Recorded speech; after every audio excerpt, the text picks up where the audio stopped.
This stock could be potentially very undervalued, and it's genuinely a stock I haven't seen anyone talk about. I've said that before, and apparently there are some people who talk about that stock, so some people got mad in the comments, but I actually have not heard anyone else talk about this stock. I believe it could take advantage of a recent financial trend. It has a low PE and a lower forward PE, and an ROE or return on equity of nearly 50%.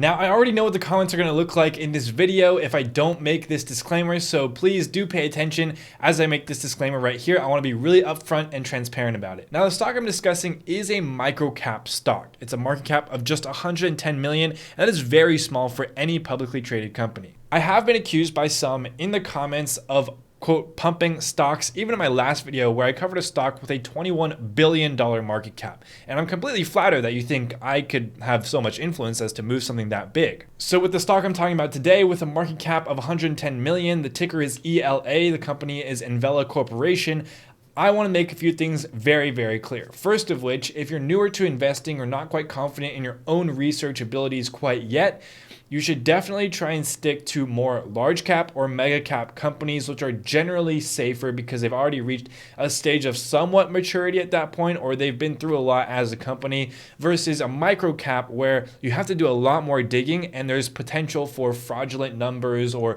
misreporting or things like that. Second, I am not being compensated in any way, shape, or form to speak about this stock here today. If you don't believe me, I don't know what else I can do to get you to believe me, but I do want to make that crystal clear. I have put my heart and absolute soul into this channel for the past year and a half. I've been offered tens of thousands of dollars to do a stock review in videos, and I've always turned it down. That short-term gain of making that money off of one video, but sacrificing one, what I've built on this channel, two, my trust with you, the audience, and three, the visions that I have for this community moving forward, it is not worth it to me. Why would I take that risk of doing something like that and losing integrity when I could really just keep working on this and continue to develop this passion for the next few years? And finally, third, and probably the most relevant and the one most of you are wondering, no, I do not own any shares of ticker ELA, the company I'm talking about today, at the time of posting this video. So everyone who's seeing this video at the time of posting, I have not bought any shares in this company yet, so it's not like I'm buying a bunch of shares and then posting this video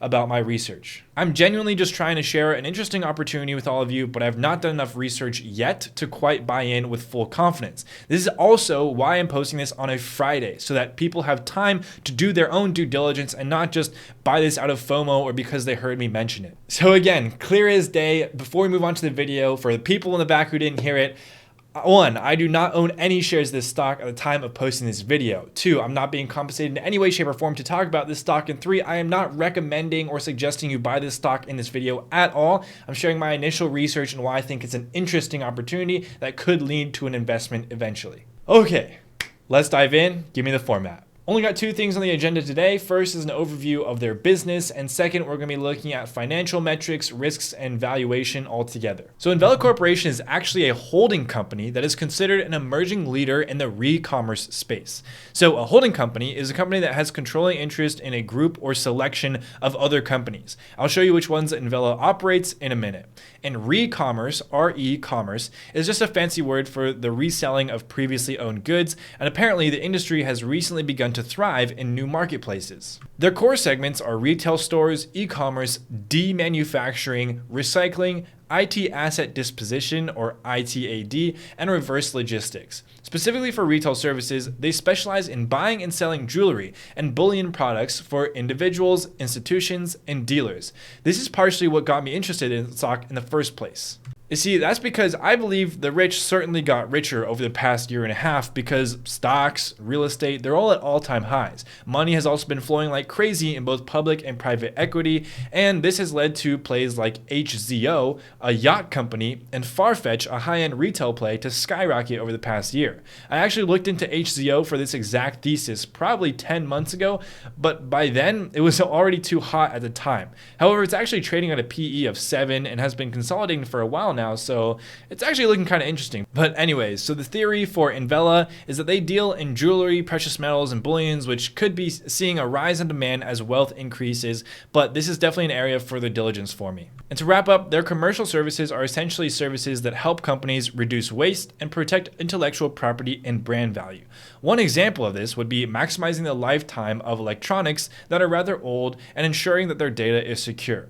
To further develop both of these ideas, we can simplify their process as a company into the following stages: extract, resell, reuse. The specialty recyclers and re-commerce companies that Envela operates can extract high-value components, such as certain metals from jewelry or certain materials from outdated technology, and recycle them to be used in the next fashionable style of jewelry or reused in still valuable materials salvaged from old technology. Here are a few statistics from ELA, or I'm just going to call it ELA for the rest of the video, so take it all with a grain of salt because this is coming directly from them. One that I've particularly found interesting was that re-commerce merchants are growing 4 times faster than retail. Now, there are a few ways this could be skewed or favorable data.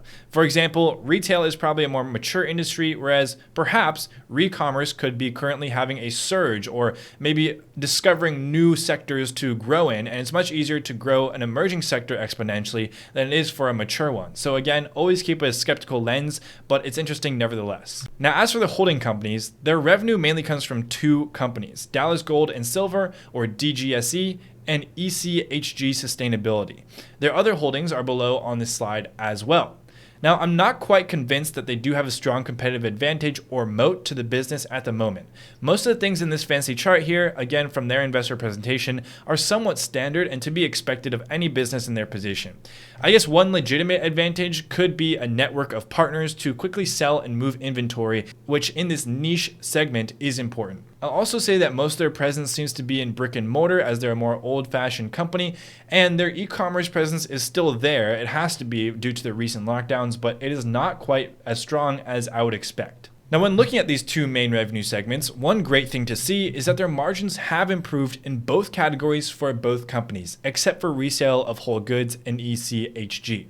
But again, with a skeptical eye, yes, it is impressive revenue growth and margin expansion, but they're comparing against Q2 of 2020, which was peak lockdown season. So year-over-year numbers could be very favorable for this specific quarter because they're comparing against one of their worst quarters. And this is a guess and something I need to verify. Some other things I do like about this stock are that it has 71% insider ownership, which means management has a lot of skin in the game, and there is big money to be made if a big fund or smart money steps into this stock.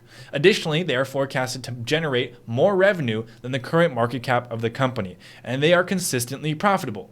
On the note of insider ownership, we've also been seeing pretty consistent insider buying of the stock, which is often a good indication that it may be undervalued or have strong upcoming catalysts or performance. And most of the recent buying, dating back to October, has been in the $4.20 range, with none of the buying be below $4, and the stock is currently right around $4.20. Now, peeking at the balance sheet, they have a high current ratio, which is current assets over current liabilities, so they're looking good for at least the next year. That's because anything you can sell or use as value within the next year, or anything that is due within the next year, is considered a current asset or current liability. Perhaps important to note is that much of their current assets is obviously in inventory, which makes sense for a business of their kind. A lot of jewelry, a lot of tech that's being recycled, and they have to hold.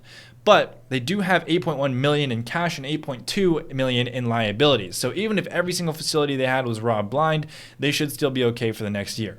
I'll also point out that they have almost $6 million in goodwill and intangible assets, which some people argue is sort of a fake balance sheet metric, but as long as this doesn't make up the majority of their total assets, in this case it makes up maybe 13%, it's not my biggest concern, but still worth noting. And for the rest of their finances, since this is an initial research video, we'll peek at the metrics here via FinViz. Again, we see the strong current ratio we saw earlier, and a quick ratio is the same calculation, except you subtract the value of their inventory. So even then, it's a 2.1, and anything above 1 is generally good. However, 3.6 could also be considered too high, meaning Envela has too many current assets, and perhaps they're holding too much in inventory at one time, or they should keep a lower revolving inventory amount, and that just comes down to management. We also see ELA has a strong ROA, return on assets, and ROE, return on equity, which gives us an idea of how strong management is at creating value and returning it to shareholders and investors. So 21% and 47% respectively are pretty solid, but we do want to compare this to competitors as we continue to do research. And lastly, we see that ELA is indeed profitable with very strong EPS growth or earnings per share, generating $8.8 million in income. They also saw incredible sales growth quarter over quarter at 64%.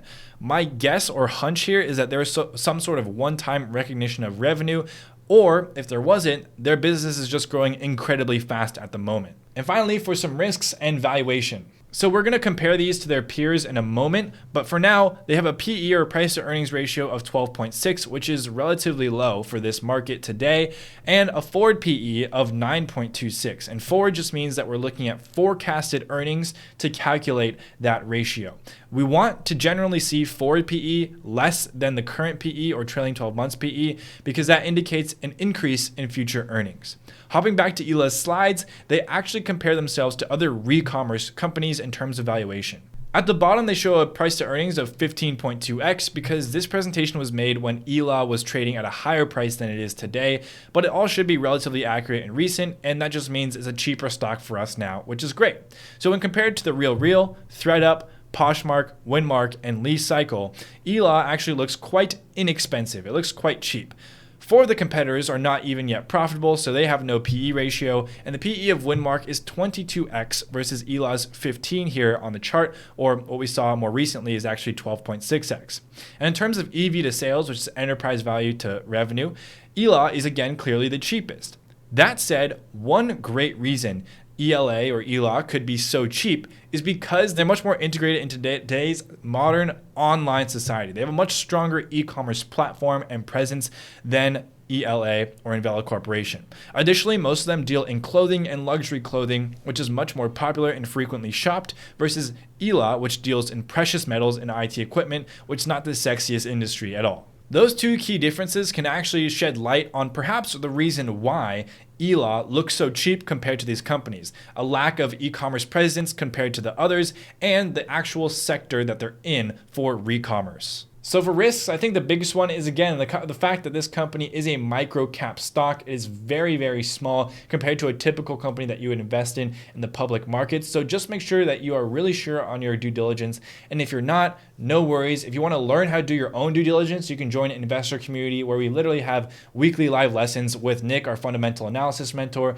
who's a full-time performance analyst at a wealth management firm. And we also have weekly lessons with Kevin, who's our technical analysis mentor, who's been trading since the 90s, and he makes his full-time income from short-term trading. So definitely check that out in the description below if you would like. It's also where you'll see my live research and updates on ELA. I'm going to be posting update videos for the investor community as I do more research on this over the weekend, and also know exactly when I buy or sell any stocks with reasoning. So again, last disclaimer here, I don't own any shares at the time of posting and recording this video.